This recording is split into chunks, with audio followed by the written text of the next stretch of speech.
Hello, I'm Milan. I've been a driving instructor for 26 years, and for the last 22 years I've been training people to become driving instructors. I've also co-produced and written training material that's used by driving instructors and learners across the UK. Today's video is focusing on mini roundabouts, and in particular the speed on approach and gear selection. So the common problems that learners have are approaching too fast, approaching too slow, and incorrect gear selection. One of the solutions is to approach at a speed which allows you to stop if you need to, but at the same time gives you time to look to see if it's safe to go. So a useful phrase to help you remember is to plan to stop, but to look to go.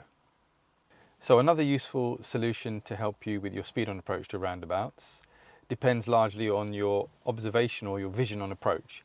If the vision is quite clear, in the last 2 to 3 car lengths you should be doing about 10 to 12 miles an hour and selecting second gear and ready to go.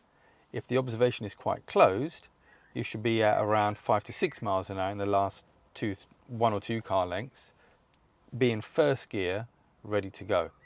So a useful phrase to help you remember that is to use your brakes to slow and then select your gears to go.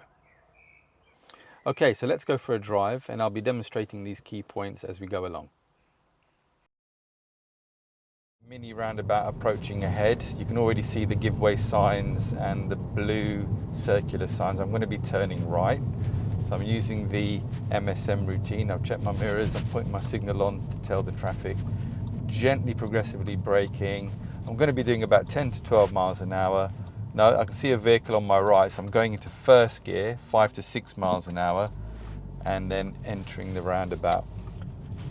So I'm approaching another mini roundabout shortly. Now, knowing the area, I know that the visibility to the right is pretty closed. So what I'm going to be doing is I'm going to be slowing right down to about 5 to 6 miles an hour because the vision is very limited. I'm going to go into first gear and edge forward to improve my view. I can see someone coming, so I was able to stop safely because of the speed I approached at. Okay, so we're approaching another mini roundabout now. The sign for directions is just hidden behind these trees, but you should see the round blue circular sign now. So I'm easing off the gas, gently progressively braking.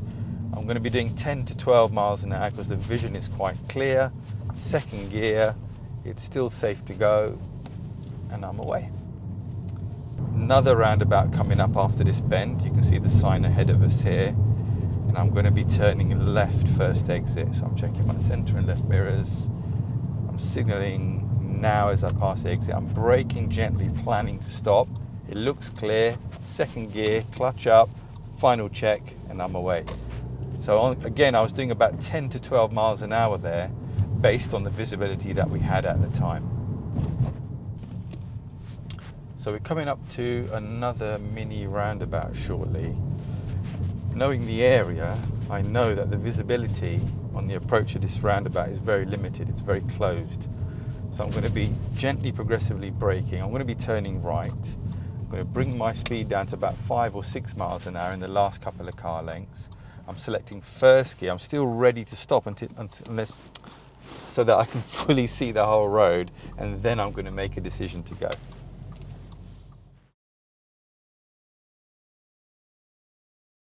So just to recap on today's video, as you saw on some of the roundabouts which had a slightly open zone of vision, I approached at 10 to 12 miles an hour, selected second gear, and I was ready to go. I would have been able to stop if something appeared, but I was ready to go and proceeded. On the roundabouts which had a slightly limited zone of vision, I approached at 5 to 6 miles an hour, got myself ready in first gear and made sure it was safe. And when something appeared, I was able to hold back, give way and let them pass, but be ready to move off when it was safe to do so. Okay, so that's the end of our video today. Thank you for watching. Please keep checking back on the channel. There's new videos being uploaded all the time.